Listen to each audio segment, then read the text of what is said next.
10,000 years ago, the biggest floods on Earth tore across the Northwest. Now we're following their exact path. I'm Joe. I'm Mary. We're from P&W Paddleboard. And I'm Greg with Adventure Fit. The idea for this tour started on a quiet paddle on the Palouse River. Canyon walls were glowing, everything was still, Joe fell in, and one of us said, how could we experience the Ice Age floods? We definitely need to explore the geology paddling tour idea. I think that would be great. Yeah, that would be huge. I did a tour out here for it was a land trust conference that Whitman College hosted a few years ago for various land trusts coming in. Right. They had one of the days, they had different options people could go do. Cool. And one of those we did a paddling tour and came out here, and that was in conjunction with Kevin Pogue, who's a geology professor at Whitman College. In fact, some of the maps you'll see on the Nick Zentner flood things and different things will be his.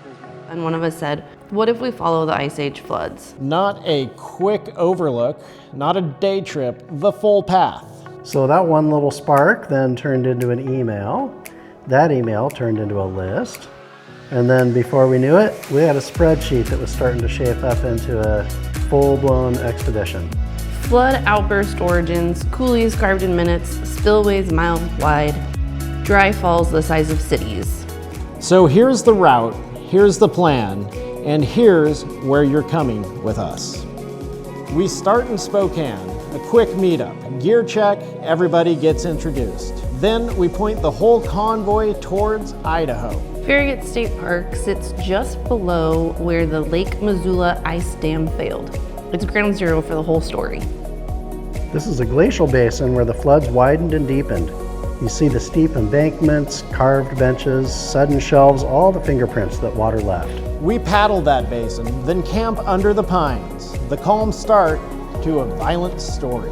Day 2, Bowl and Pitcher to Two Rivers. Bowl and Pitcher is a crash course in flood erosion. Basalt columns cracked open, potholes drilled by abrasive sediment, plucked faces ripped clean. You can look at this stuff and immediately understand the physics. Day 2, so after we visit the Bowl and Pitcher, then we're going to start working our way really out into the heart of the Scablands. We're going to go down to where the Spokane River met the Columbia River, and these floodwaters clashed together. High velocity flow created long terraces, flood bars, teardrop islands, all these classic mega flood shapes. On our second night, after we've seen where these two rivers clash, we actually get to camp above on one of those flood carved terraces. So then we're going Grand Coulee to Banks Lake and Dry Falls area. The Grand Coulee is just ridiculous. It's sheer walls, straight lines. It's a canyon so oversized it looks like it must be artificial. We'll take a hike over the Candy Point Trail. Short, steep, and absolutely packed with features. Benches, scoured shelves, wrapped columns. It feels like drifting down a giant flood spillway. So Dry Falls is the biggest fossil waterfall on Earth. It's 3.5 miles wide, hundreds of feet high. It was carved in minutes, hours, or days, not millennia. Just crazy. We explore the rim, the plunge basins, the ledges, the smoothed faces. The violence here is obvious, even after 10,000 years. Day 4, Moses Coulee to Frenchman's Coulee, to the Hanford Reach, and ultimately camping out at Desert Air. Moses Coulee hits fast. 1 second you're in rolling farmland, the next you're swallowed by vertical basalt walls. The Coulee floor is stripped clean, class of mega flood scouring. You can see the benches cut into the cliffs, the walls are plucked and fractured. Just beyond the Moses Coulee is a small community of Palisades. It's a perfect little spot tucked under giant red cliffs on our journey to Frenchmen's. Frenchman's Coulee really has everything. You've got polished bedrock, U-shaped spillways, broken columns, stranded boulders. It's one of the cleanest mega flood landscapes anywhere. So we're going to get a unique experience, which is to explore the Hanford Reach area of the Columbia River, which is actually the last free-flowing section of the Columbia River before it meets the Pacific Ocean. There's dams all the way down the rest of the way. And it's a very cool area. It's where the Hanford nuclear site used to be. It's where the White Bluffs area, which is a spectacularly beautiful part of the river that takes a bend there. And we'll have an opportunity to actually paddle down that section and or hike along the White Bluffs. And so seeing it from both angles will be just a really cool experience. And you can see where the flood scoured through there and left these braided islands, which is neat as well. We paddled past basalt bluffs, over gravel bars, through side channels, braided by ancient water. We end this epic day at Desert Air, where we're going to camp under the stars and we're going to absolutely enjoy the vibes of the White Bluffs. We're going to have some fun, we're going to tell some stories, and we're going to finish out the day in style. Day 5, we're going to head up to Badger Mountain and then over to the Wallula Gap. So Badger Mountain sits inside the temporary lake that formed when the floods backed up behind Wallula Gap. Along the way, we pass high water lines and ice-rafted erratics, which are rocks carried in by icebergs floating on Lake Lewis. From the top, it makes sense. The basin spreads out behind you. Wallula Gap tightens the whole system in front of you. Wallula Gap is the bottleneck. That's where the bedrock was so narrow, it forced the floods to back up into Lake Lewis. We will be paddling right into that constriction. It's a 1.5 mile wide canyon that is considered the bottleneck to progress in this whole story. So, Flood couldn't make it through, backed up, 100 miles or so? Yeah, it's mind-numbing to wrap your mind around. It took several days for the water to get through. It spilled over the 800-foot cliffs up there. Right. You can see it, and plus, even if you don't know anything about any of that, it's a spectacular, dramatic place just to be. Yes. Yes. And we'll get to paddle through that with the 800-foot walls, only a mile wide, just thinking about that epic journey that brought us to where we are today. Day 6, Walla, and then on to Lyons Ferry. Walla sits on less hills.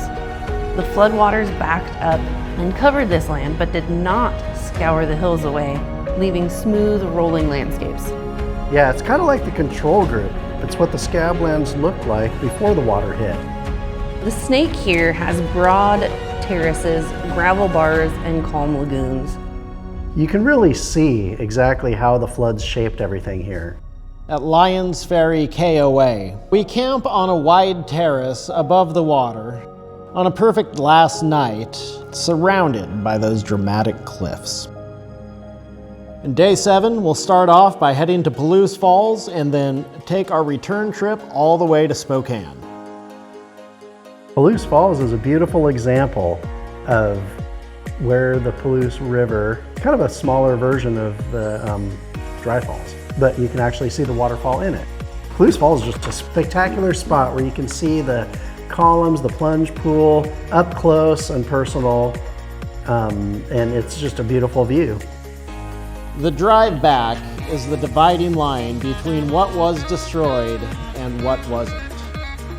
So here's what you actually get on this tour. You get days of paddling across basins carved by floods, real water, real terrain. And that's paddling in a kayak or a paddleboard, whichever you prefer.